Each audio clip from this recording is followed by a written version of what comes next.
নমস্কাৰ বন্ধু বান্ধৱীসকল সকলোকে স্বাগতম জনাইছো এই চেনেলৰ অন্য এটা নতুন ভিডিঅ'লৈ। বন্ধু বান্ধৱীসকল আজি মই আপোনালোকক দেখুৱাবলৈ গৈ আছো জনপ্ৰিয় ধাৰাবাহিক বেহাৰবাৰী আউটপোষ্টৰ শ্বুটিঙত মুকুতা ডেকাৰ বিয়াত পাৰ হৈ যোৱা কিছুমান মুহূৰ্ত। আশা কৰোঁ ভিডিঅ'টো চাই নিশ্চয় ভাল পাব। তাৰ লগত আপোনালোকলৈ মাত্ৰ এটা সৰু অনুৰোধ, আপোনালোকে যদি এতিয়াও এই চেনেলটো ছাবস্ক্ৰাইব কৰা নাই তেনেহ'লে এই চেনেলটো ছাবস্ক্ৰাইব কৰি কাষতে থকা বেল আইকনটো বজাই দিবলৈ একদমেই নাপাহৰিব।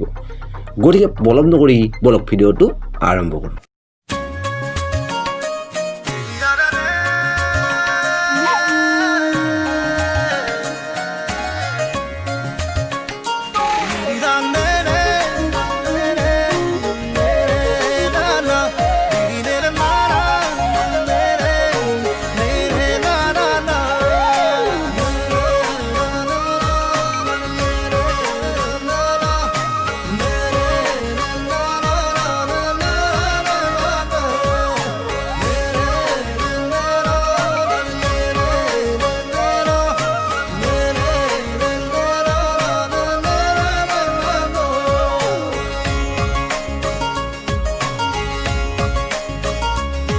হিয়াৰে লখিমী মন